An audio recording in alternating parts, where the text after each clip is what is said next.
ॐ सदाशिवसमारम्भां शङ्कराचार्यमध्यमाम् अस्मदाचार्यपर्यन्तां वन्दे गुरुपरम्पराम्। ॐ सहना भवतु, सहनौ भुनक्तु, सह वीर्यं करवावहै, तेजस्विनावधीतमस्तु मा विद्विषावहै। ॐ शान्ति शान्ति शान्तिः।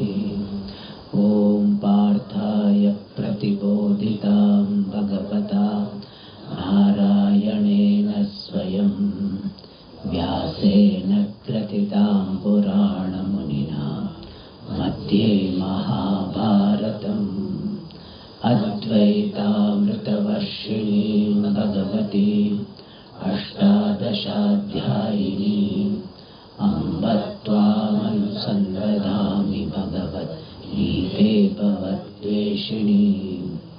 यं ब्रह्मा वरुणेन्द्ररुद्रमरुतः स्तुवन्ति दिव्यैस्तवैः, वेदैः साङ्गपदक्रमोपनिषदैः गायन्ति यं सामगाः।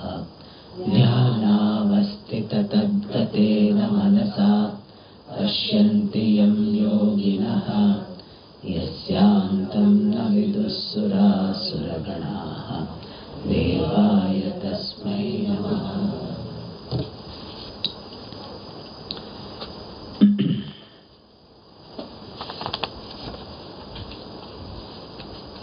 Shloka number 39, 4th chapter।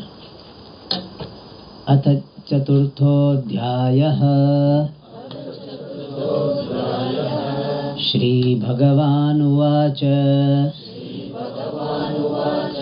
श्रद्धावान् लभते ज्ञानम् तत्परः संयतेन्द्रियः। ज्ञानं लब्ध्वा परां शान्तिम् अचिरेणाधिगच्छति।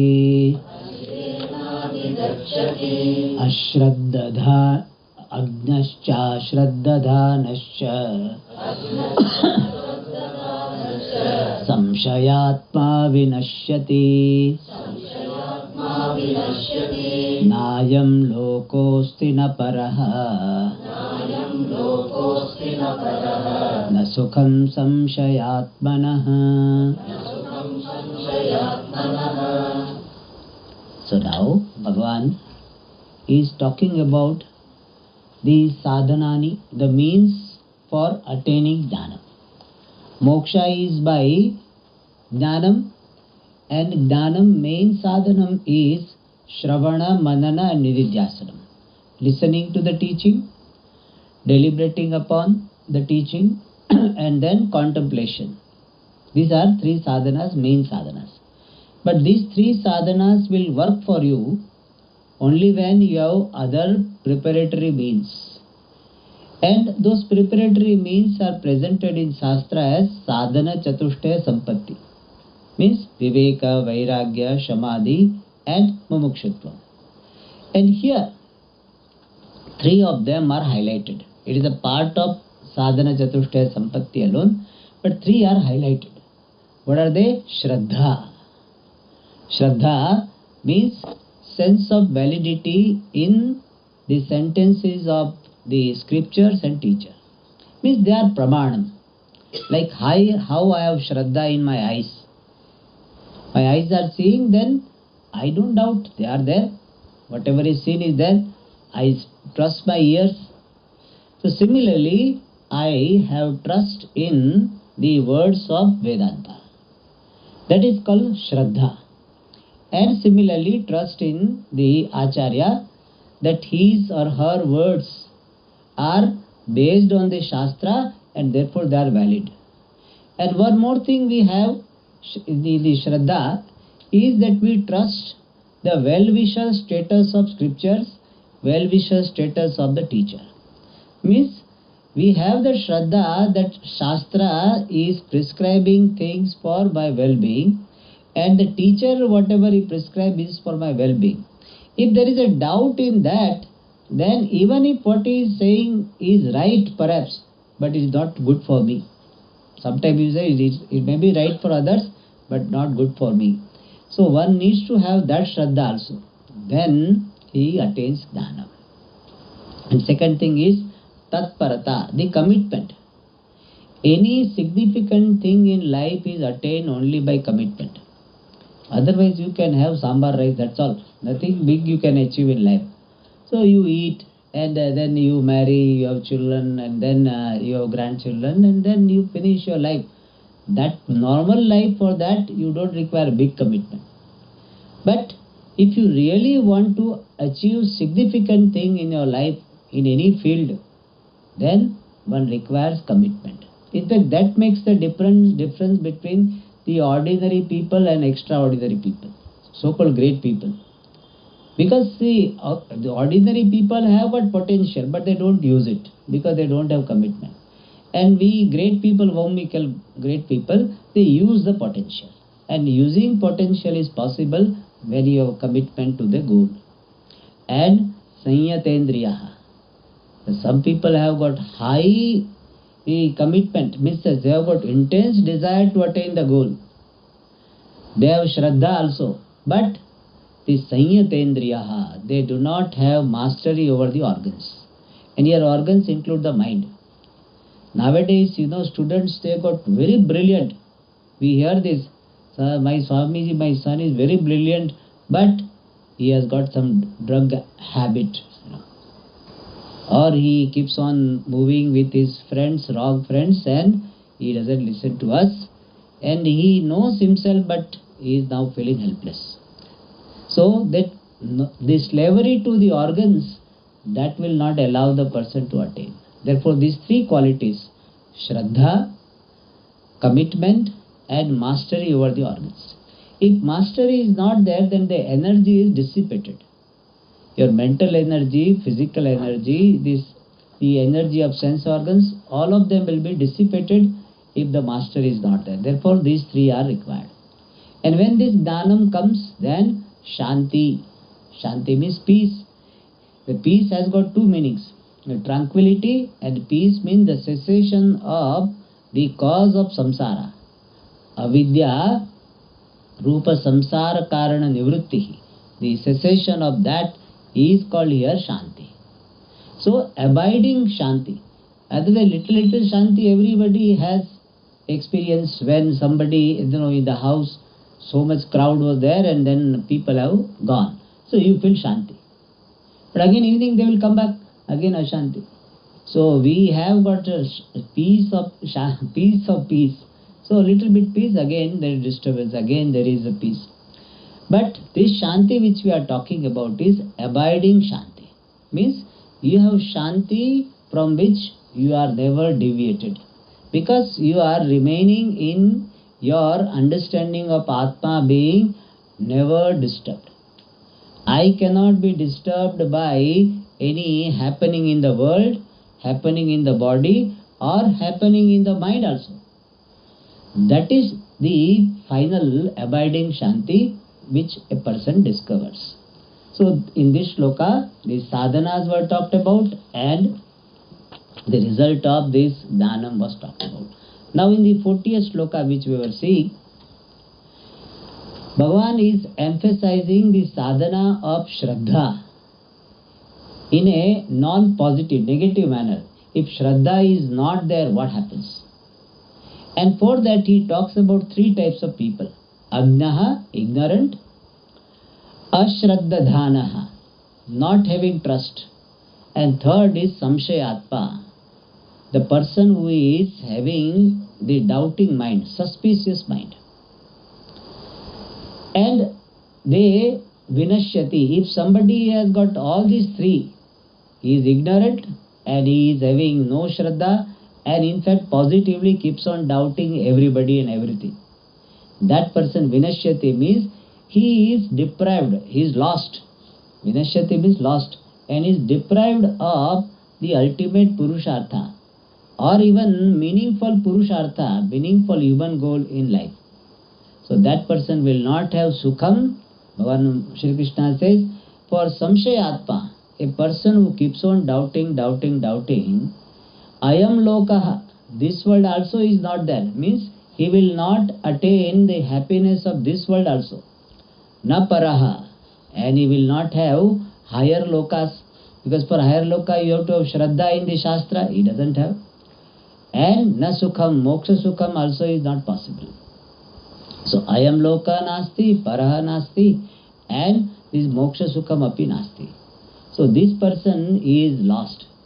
So a person who has got suspicious mind means he keeps on doubting. His own son he doubts, his own wife he doubts. Then he cannot have happiness. Doubtful mind cannot be a relaxed mind. When a person keeps on suspecting others, then how can he be happy? You can be happy when you are relaxed. So imagine a person doesn't have trust in his own spouse, then person cannot be relaxed. All the time person will be saying, my spouse will take advantage of me, take advantage of me. What a life person will have. In your life you can see whenever you are in the trustful atmosphere, the atmosphere, the situation where you can have trust in the people around, you are relaxed. So your servant, suppose you keep on doubting, then what will happen? When you go out, you will think that he will have done this, he would have done this. So many locks you have done, but still he may have duplicate something. What a life. And especially our near and dear ones also are doubted by us. Then na sukham. That person cannot have ayam lokaha and paraloka and even moksha sukham definitely will not have. So here some Acharya says that here three problems are talked about. Ignorance, not having shraddha, and positively doubting everybody. So if somebody he is free from all three problems. He does not have ignorance about oneself, he of course doesn't have ashraddha and doesn't have any doubts in anybody. Then such a person will have this ihaloka sukham, he will be happy relatively in this world, and because of his shraddha in shastra he will attain jnanam, he will attain moksha also. So if a person is free from all three problems, his life here also is wonderful, and hereafter means after this fall of this body also he is continue to be free. If somebody has got one problem, ajnaha, means he is ignorant of the self, but he does not have ashraddha, means lack of shraddha is not there, and he doesn't have doubt in mind. Then he will not attain moksha because he doesn't have knowledge. But he will have this shraddha in shastra, therefore he will attain this paraloka, he can get higher loka by doing the karma. And since he does not doubt people around, therefore he will be relatively happy while interacting with the world. So this loka sukham he will have, paraloka sukham also will have. If one problem is less. If a person is ignorant and he does not have shraddha in shastra, but he doesn't doubt people around, that is how generally people are, then he will not have moksha, he will not have paraloka because he doesn't trust shastra, but he doesn't doubt people around. He is not samshayatma. Therefore he will have happiness in this world, relative happiness. Complete happiness cannot be there. But he relatively be able to enjoy the trust of people around, and he can be relatively relaxed.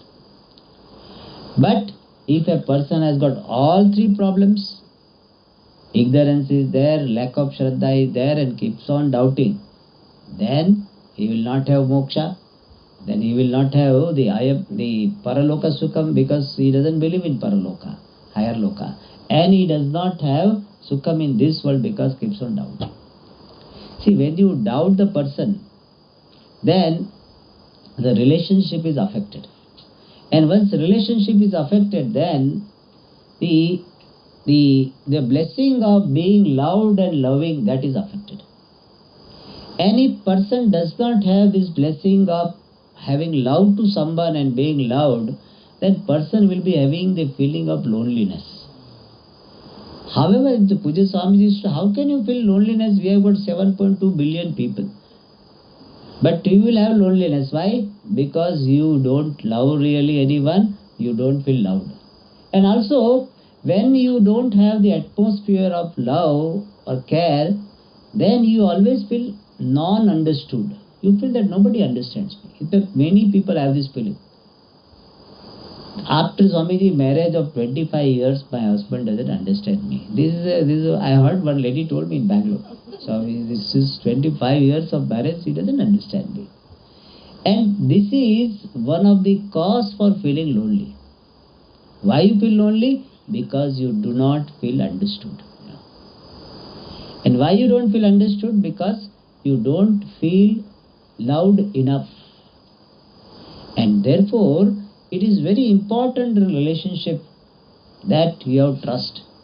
And this distrust is highly detrimental to relationship. Any even worldly relationship. If student and teacher there is a doubting. Teacher doubt student or student doubt teacher, relationship is gone. Similarly, husband and wife, son and father. And therefore it is very important that we have the ability to trust. But some people will say, Swamiji, what to do? I can't trust. There are some people who say, Swamiji, I can't trust people. Yes. So first of all, you acknowledge this thing that you are not able to trust. Why you are not able to trust? Because you have been, cheated. So you have been taken for granted. You trusted somebody and that person eroded your trust. That person ditched you. That person cheated you, manipulated with you. And it happened once or twice. And especially significant person whom you consider to be very, very trustworthy, that person violated your trust. So you will have this difficulty in trusting, especially if your parents or your spouse has given you the feeling of being cheated, then it is very, very difficult to trust others. Then what you have to do? You have to connect yourself with Ishvara. And you say, that person in that situation had the background where he was helpless to do what he did. And nobody is having fundamentally, this wickedness. Basically, everybody wants to be a good person. How do you know, Swamiji? You ask yourself. Ask yourself, do you want to be a good person or not? Do you want to be a good person or not? Everybody you ask here, Swamiji, I really want to be a good person. But they will have this but. But people are not good. They will say, I want to be a good person, but people are not good. It means everybody wants to be a good person, but person finds helplessness. He thinks that my goodness will not be responded well. Means if I become good, I remain good, then I will be taken advantage of, or I will not get what I want. In your life you see, you want to be a good person, but are you a good person all the time? No. Nobody can say, Swamiji, in my life I have never violated goodness. Nobody can say. Can anybody say here, Swamiji, I have never done anything wrong to anyone? I don't think anybody. If somebody can say, I would like to do namaskara to that person. But before that I will ask, some inquiry will be there, then I will do namaskara. But I also want to be a good person, but in my life I have seen I was not a good person all the time. And therefore we understand this thing, that really nobody wants to be a wrong person. But these circumstances are so powerful, and person is having such a background that he feels helpless, and he thinks only way is to violate goodness, violate these values. Otherwise everybody, even a thief, if he doesn't lose anything in telling the truth, he will speak truth. Suppose you ask him which road is for Anaikat, he will tell the truth. He doesn't lose anything. But if you ask him that when did you steal, where did you steal, he will not tell the truth. Because if he tells, he will go to jail. So really speaking, everybody wants to be a good person. That person had situation where he had to, who cheated me. And here one more thing we say, that you thank Bhagavan, that you were not the cheat, you were the cheated. No. Between cheated and being a cheat, it is better to be cheated. You thank Bhagavan, Bhagavan, I did not have the situation where I have to cheat others. I have to manipulate. Thank God. I don't mind being cheated rather than cheating others. See, best thing is what? Neither you are cheated nor you cheat others. That is the best. Number one. That is the policy you should have. I don't want to cheat others and I would not like to be cheated by others. That is the best thing. But between these two, to be cheated and to be a cheat, I would like to be cheated rather than being a cheat. And I was very fortunate that I did not have to cheat. He cheated me. And to cheat others causes papam. To be cheated, you don't cause papam. You don't get papam. When you are cheated, do you get papam? No. In fact, your papam is exhausted. Really, when you are cheated, what happened? In past you must have cheated somebody, yet caused papam. That papam is gone. And therefore you thank Bhagavan. That all right. And in this manner, you make a peace validation of that particular incident in your life when you felt cheated. You have to put a closer to that. You have to reconcile with that. Yes, this happened. But everybody in the world is not like this. How do you know? See, I generally don't cheat others. Generally, I don't cheat others. So there will be people who also generally don't cheat. So there may be some wrong people, but we cannot say the world is full of wrong people only. There are good people are there or not? Yeah, at least I think I am relatively good. So like that, many people will be there. But generally, you know what people think?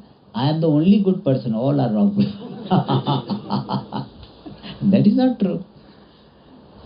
So there are many good people also. And without trust, we cannot lead our life. And therefore, I will be careful next time. But wherever trust is required, I trust. Because trust alone brings relaxation. I need not be gullible, but I need not be paranoid. There is a balance between the two. What is the difference? How balance we can maintain in our life? When there is a reason, enough indicators for doubting, that time also you don't doubt, you are a gullible. When there is a reason to doubt, that person he keeps on changing his version, you have a reason to doubt. When there is a reason, enough indicators given to doubt and still you don't doubt, you are a gullible.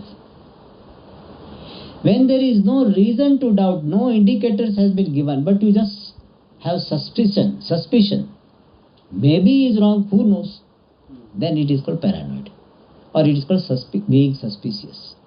So suspicion is not good, being gullible also is not good. What is the right approach? I trust, as a default setting I trust, but if there is a reason to doubt, I will doubt. If I am giving indicators, I am given indicators, then I will inquire. Nothing wrong in it. So that is the life of an intelligent person. When there is a reason to doubt, you doubt. If there is no reason to doubt, don't just project the wrong intention on others. You have not got any red flag. Why should you doubt? If you get red flag, you doubt. Otherwise you don't doubt. That is the right approach. Otherwise, the samshayatma, the people who are keep on doubting, their life here also is miserable, hereafter also is miserable. And therefore, Shraddha is an important factor in life. Without Shraddha, you cannot live your life comfortably. Therefore, it is very useful. Alright. So with this, the sadhana part was completed. Now in the next two shlokas, Bhagavan is concluding this chapter. Yoga Sanyasta Karmanam Jnana Sanchinna Samshayam Atmavantam na karmani Nibaddhanti Dhananjaya. Alright. So here Bhagavan is talking about a wise person. Who is a wise person? One who has got wisdom. And by wisdom, he makes himself, herself free from the bondage of action. And that wise person is described here. He Dhananjaya, he Arjuna, karmani na nibaddhanti. The actions do not bind the person. Who is that person? A wise person. And that wise person is described by the three adjectives. First one is Yoga Sanyasta Karmanam. The one whose karma actions, sanyasta, are renounced by yoga means the right vision. A person by whom all actions are renounced by the right vision. What is the right vision? I am Sakshi, the witness consciousness. All actions are happening in my presence, but I am not the doer. So by this vision of the self being free from action, he renounces all karma. This is called Jnana Karma Sannyasa. Means the renunciation of action through knowledge.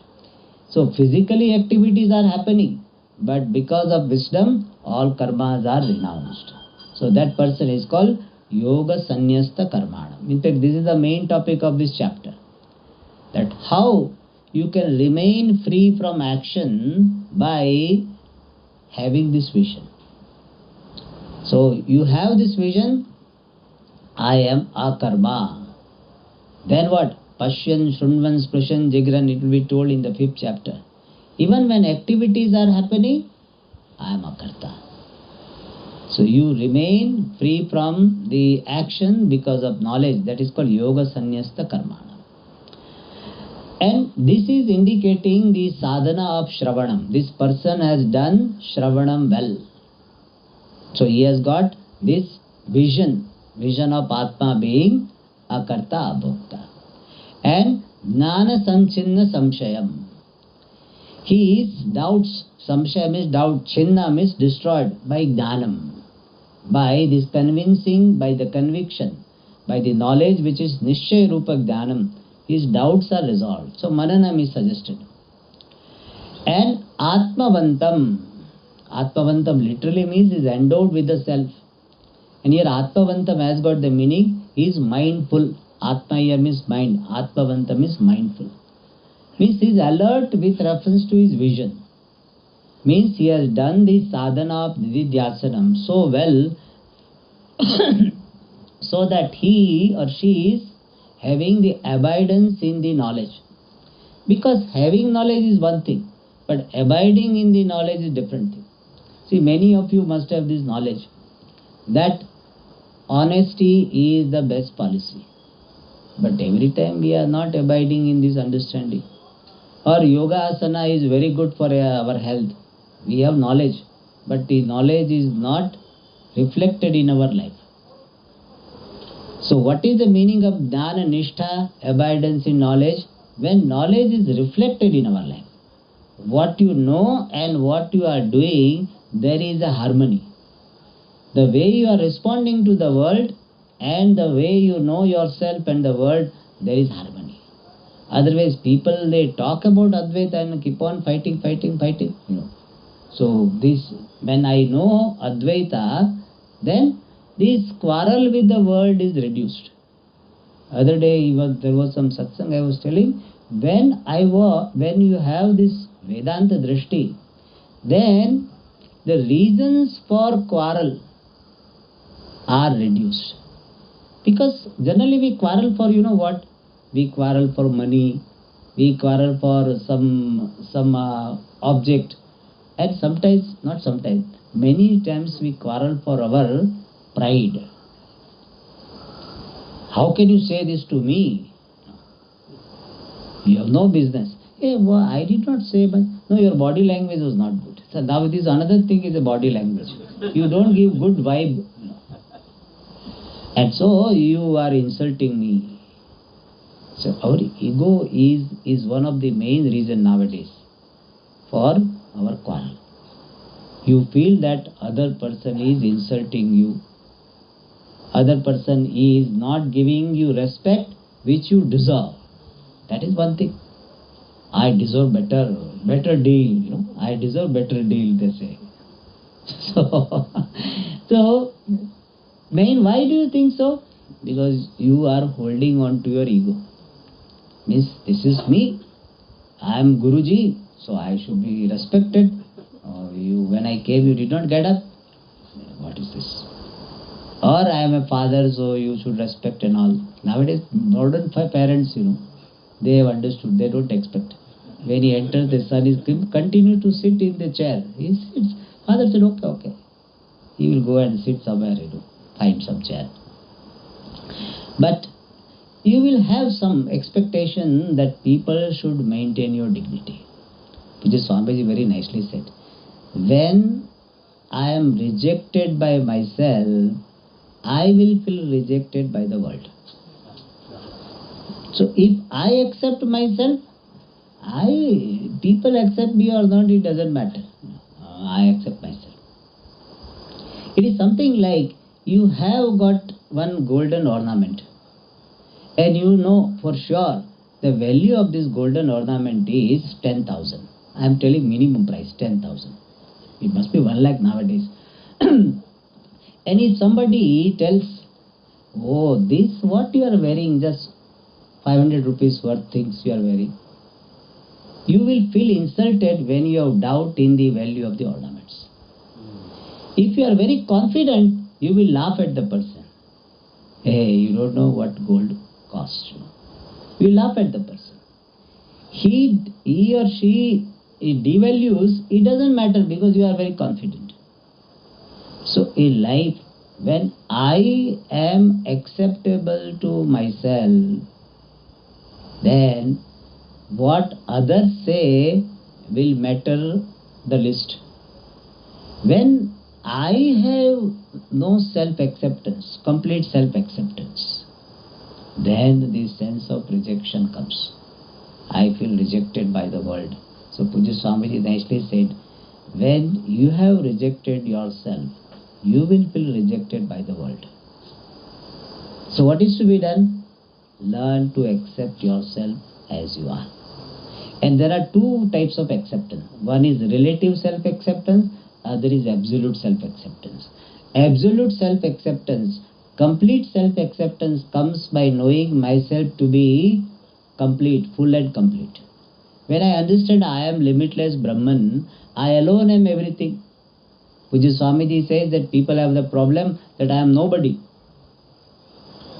Whereas Vedanta says you are the only body. In fact, you are everybody. You are the only significant one. Then you will, this self-acceptance will be absolute self-acceptance. Then people, whatever they say, it doesn't matter. If whenever it matters, you should check whether you have understanding about yourself properly. Are you abiding in this understanding or not? And that this absolute solution, complete, the final solution. When you are fully acceptable to yourself because of the vision of self being limitless, there is no sense of rejection. I told you, I think I must have told here, Vijay Swamiji went to Gujarat and he gave one workshop to the teachers, and at the end of the day somebody said, why should you be here talking in English? See, this is a gross insult, no? So he told like that, but Pujya Swamiji he did not feel perturbed at all. He said, yes, you are right. But what to do? I know English. I know this language. I only Tamil, English I know. And I took so much time to, master this language. Now my thinking is in English now. So next time we'll send you some Gujarati teacher. See, this is healthy response. Because he did not feel insulted, he took it as a matter of fact. He took the things matter of factly. Then there is no insult and reaction, or otherwise, people like us would have said, "Hey, who asked you to come? If you don't know English, don't come." That is what this person will say. Because you have come, you want to attend. After doing this, attending, you are telling. That's what made him Swamiji. That's what made him what he was. Because he accepted himself completely. If somebody tells that Swamiji, if somebody told Swamiji that Swamiji, I gave up on you. Swamiji, but I did not give up on you. That is greatness. That is what greatness is. He said, you give up on me, but I did not give up on you. Imagine otherwise somebody tells, I give up on you, what will you feel? Okay, I get lost. That's what our reaction will be. And that's what made him what is. So when you are completely acceptable to yourself, then you will not feel rejected in life. That is the final solution. But that final solution, it takes time to come. Because for final solution, you have to abide in this vision, I am limitless Brahman all the time. It takes time. So we have relative solution. Like till the main surgery happens, we have got some symptomatic treatment, first aid, some relative treatment. And that is, keep seeing yourself to be blessed to be what you are. I am blessed to be what I am. But Swamiji, I don't have this, I don't have this, I don't have this. Yes, you don't have a few things. But do you have a few things or not? You have few things. And what you have, billions of people don't have. Can you tell me one person in the world who has got everything? You ask Bill Gates.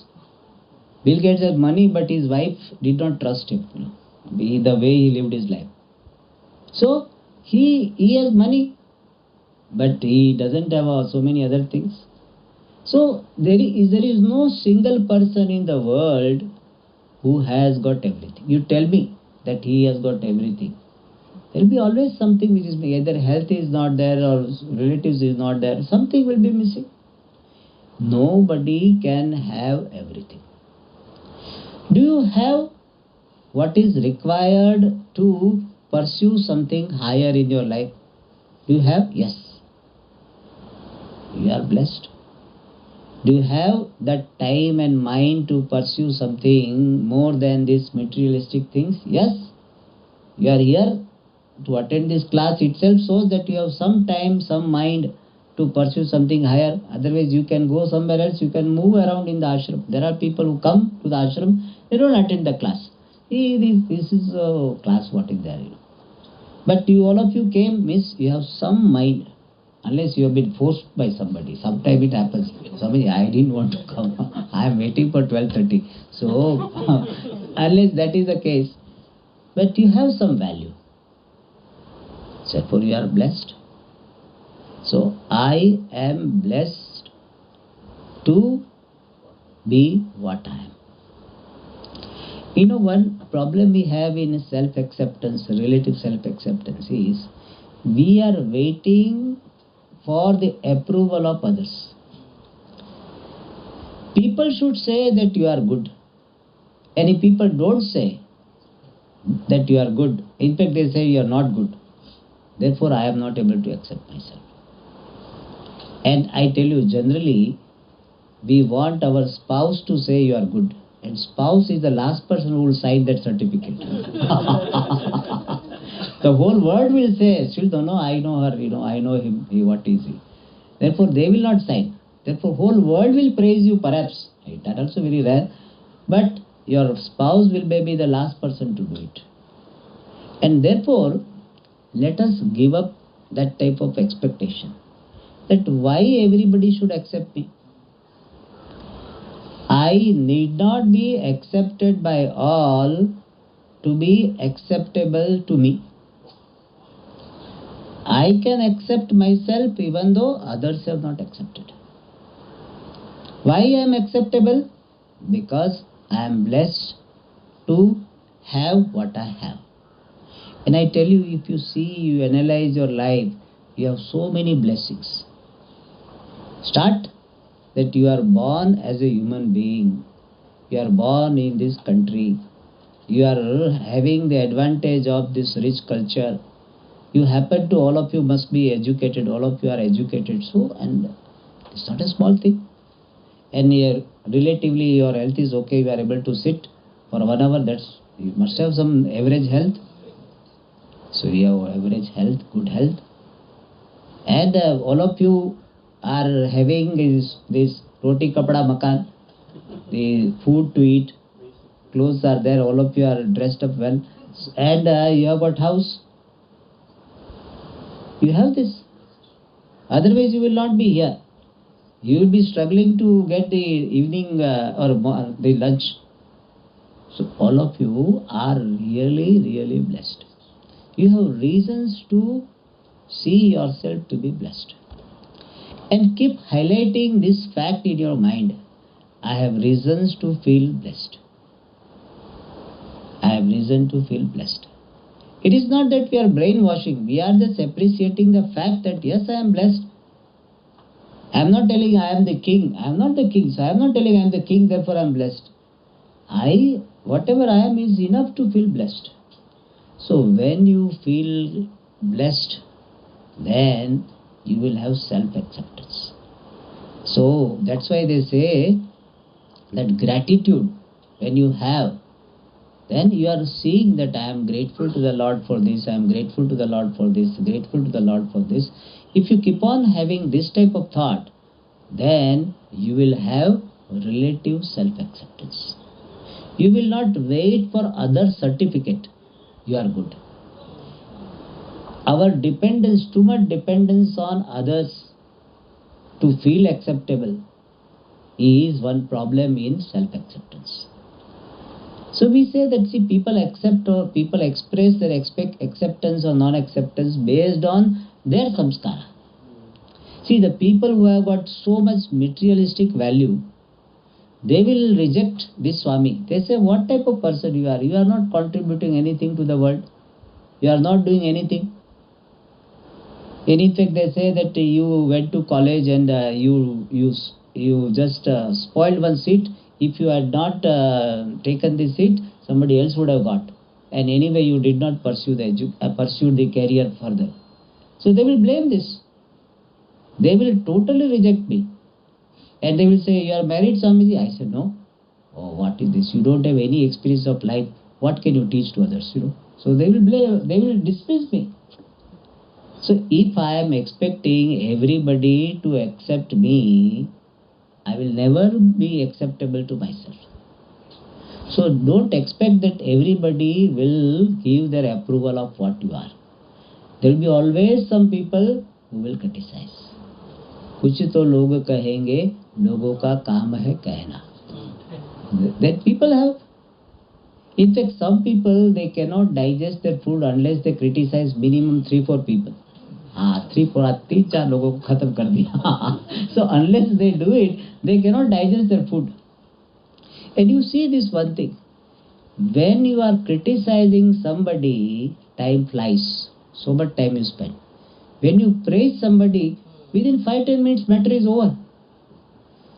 When praise is done, we run out of the ideas. Criticism, say, Swamiji, the cooker got burst because I was busy talking to So this is what happens. So this is how the mind is, We generally see the limitations of others very fast. In the news also, good news, it doesn't interest people. That someone dam was done and it is helping people, that it doesn't get headlines. But some accident happened, somebody murdered, and all this, that gets the very high value.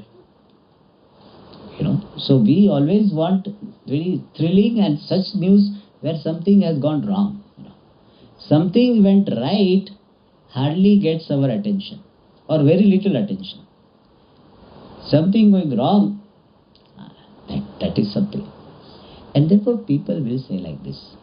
So relative self-acceptance if you want, then you need to see the blessings and don't wait for everybody to accept you.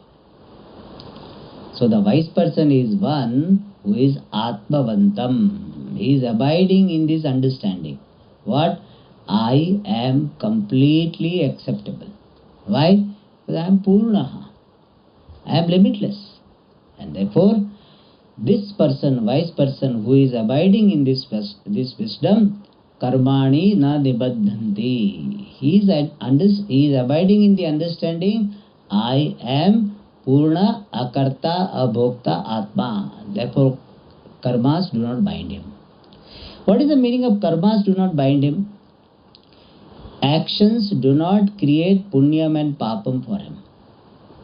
And another, what is called very practical way of saying is, karmas do not bind him means karmas do not create stress in present, regret regarding the past and worries about the future.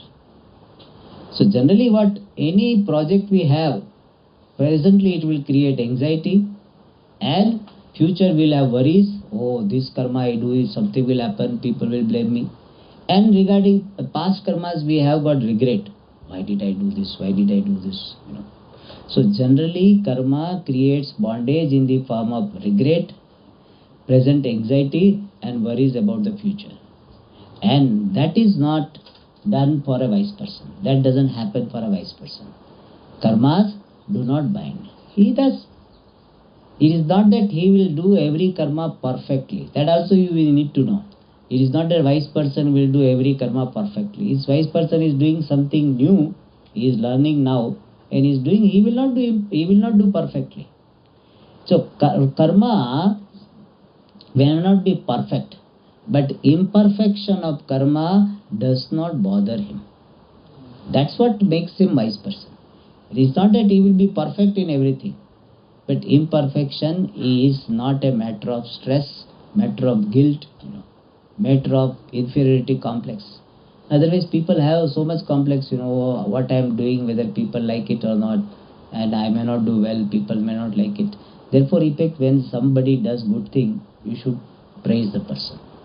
Because most of the time people are doubtful. So if you praise, that person will be at rest.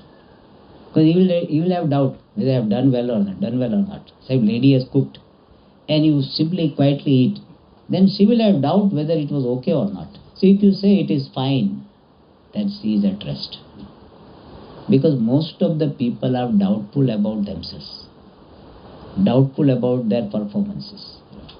And therefore, you appreciate them. But you don't need appreciation. That is your greatness. You appreciate others, but you do not expect or depend upon appreciation of others. That is your greatness. Generally it is ulta, opposite. We don't appreciate others, but we expect appreciation from others. That is what makes you samsari. Samsari is the one who doesn't appreciate others, but expect appreciation from others. Wise person is the one who appreciates others, doesn't expect appreciation. So that is what karmani na nibaddhanti. He Dhananjaya, he Arjuna. Now in the next shloka, which is the last shloka, Bhagavan is telling Arjuna finally what is to be done. Tasmad ajnana sambhutam rastham gnanasinatmanah chitvainam samshayam yogam atishto tishtha bharata. So Bhagavan is telling Arjuna, if you have wisdom in life, then karmas will not bind you. You will be free here and after the fall of the body. But this wisdom can come when you have purity of the mind. And purity of the mind will come when you follow the sadhana of Karma Yoga. And for following the sadhana of karma yoga, minimum thing what you have to do? You have to do karma, action. And right now what is your action? Fighting this war. And therefore Arjuna, you get up and do your duty. Why Arjuna? Bhagavan is telling you get up because Arjuna was sitting. Upavishatu. In the first chapter, Arjuna was feeling so depressed, he could not even stand. Therefore Upavishatu, he sat down. So Bhagavan is telling you get up. So that is the message here. Tasmat. Therefore, since person with jnanam remains free from the bondage of action, and that knowledge can come only when person is free from these doubts and free from this impurity of the mind. Therefore, ajnana sambhutam samshayam chitva, having cut asunder chitva, enam samshayam, this doubt, which is hristham. Hristham means which is in the heart. See, doubt is always in the mind. Atma doesn't get doubt. Body also doesn't get doubt. See, body doesn't get doubt whether to eat one roti more or not. Body doesn't get doubt. Mind gets doubt whether one more laddu should I have or not. Mind gets doubt. Body puts on fat, but weight. But doubt is always hristham. Hrith literally means heart. And in our Shastra, the mind is located in the heart. Modern science will say the mind is located in the brain, but essentially the mind is having its head, what is called capital, in the heart. Therefore, hristham. Alright, that is why when you say I love you, you show your heart. You don't show your brain. I love you, you don't say. If you say like these people, then you have a doubt whether I love. So, I love you. So that's how. Nothing is there in my heart. Don't say nothing is there in my brain, you don't say. What you say? Nothing is there in my heart. So, heart is the seat of emotions and seat of doubts also. Hristham. And this doubt is born of ajnanam. Ajnana sambhutam. See, when you have got clarity, doubts will not be there. So, when knowledge, right knowledge is there, doubts will not be there. So, doubts are there because of what? Ajnanam. And how can it be cut asunder?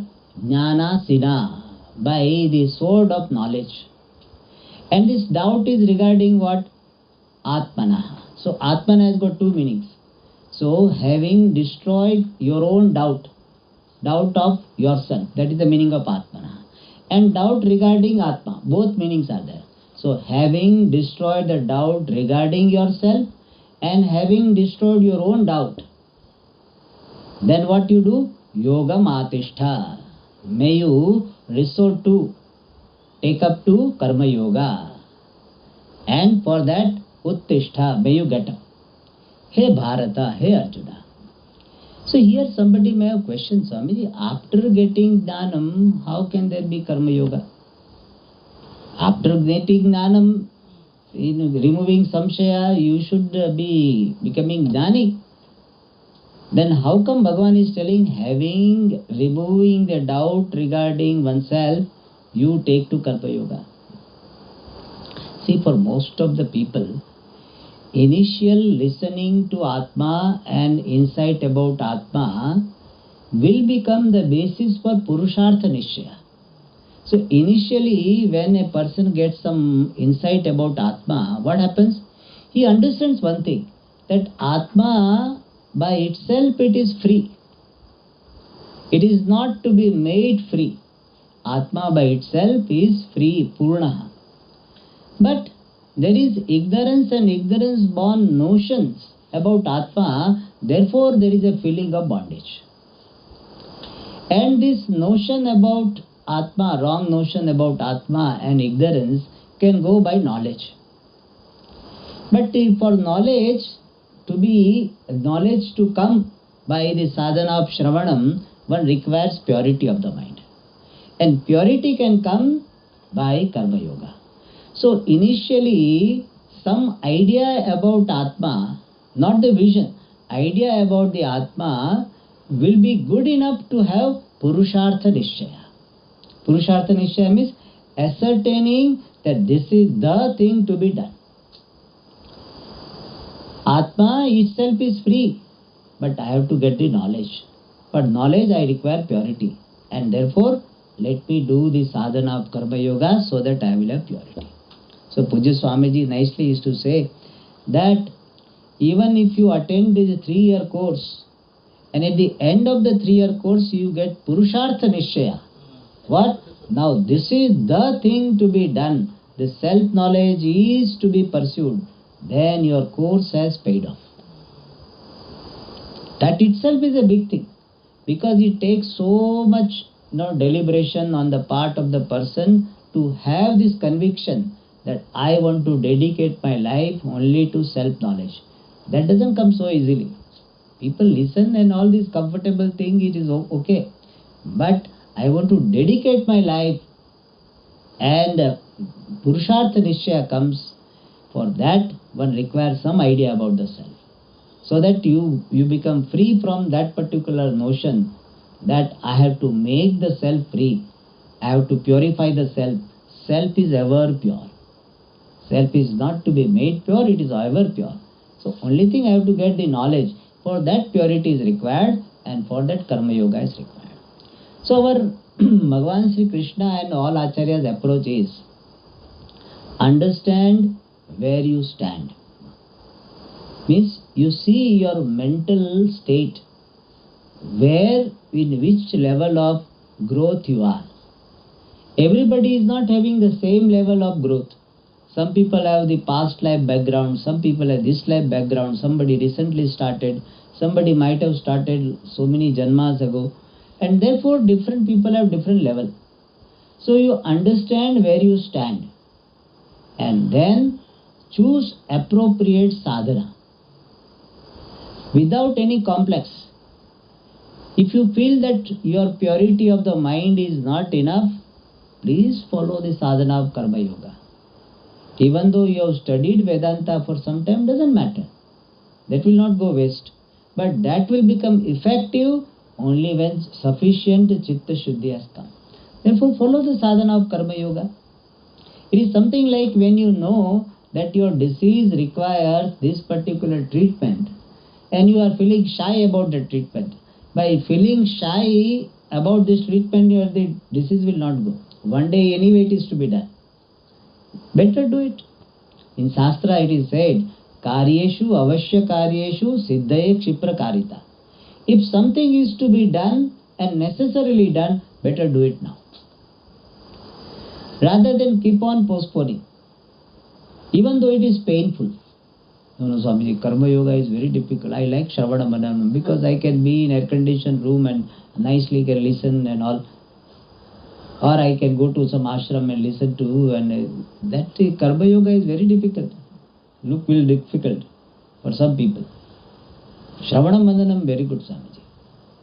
If you are fit for Shravana Mananam, very good. If you are not fit for, and then Shravana Mananam may not bless you enough. It will bless you in long run, but it will bless completely when sufficient. So if it is to be done, better do it. And that I think Benjamin Franklin said, if you have to swallow the frog, then don't keep looking at frog for 7 days.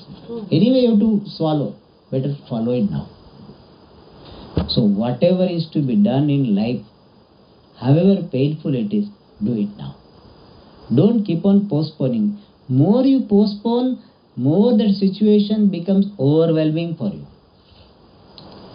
What you are afraid you avoid, and what you avoid you will be more afraid. That they grow upon each other. Whatever you keep on avoiding in your life, you will be more frightened by that. You are frightened, therefore you avoid, and you avoid, therefore you will be more frightened. You do it. Sometimes we so much work is that laundry, piling up. Oh, it will take so much time. How long? Do it. Then you feel relaxed. And so Bhagavan says, right now Arjuna, your situation is such that you need to follow the sadhana of Karma Yoga. Therefore, Atishta Yogam. And for that, Uttishta. Hey Bharata, hey Arjuna, you do what is to be done. In life, Pujya Swamiji's, this is very favorite statement. Do what is to be done. He said, that is how he said in the Shatabhishekam, he tell this. He said, how I came to this position, I kept doing what is to be done. That's all. Just keep doing what is to be done. You welcome the present and reward it. Respond to it appropriately. The tomorrow will be taken care of. Don't worry about tomorrow. Do what is to be done today. Today. You always live in today. Tomorrow you cannot live. Tomorrow is not come to live in. You always live in present. You reward the present well. Welcome the present well. Bhagavan is coming in the form of present. You welcome, you receive it. Then the whole life is made up of today, today, today only. Your life is consisting of what? Today's only. Life is always in present. You cannot live in the past, nor you can live in the future. You live always in present. But sometimes mentally you are in future. Therefore we say you live in present. Otherwise there is no choice. No, Swamiji, I would like to live in future. You cannot live. You always live in present. But you sometimes remain mentally occupied in the thoughts of future. Therefore we say you come to the present. Otherwise life is always in present. So focus on that. Do it well. Whatever is to be done now is to be done. And for me, what is to be done now? To conclude the class. So I will. Om Purnamada Purnamidam Purnat Purnamudachyate Purnasya Purnamadaya Purnamevavashishyate.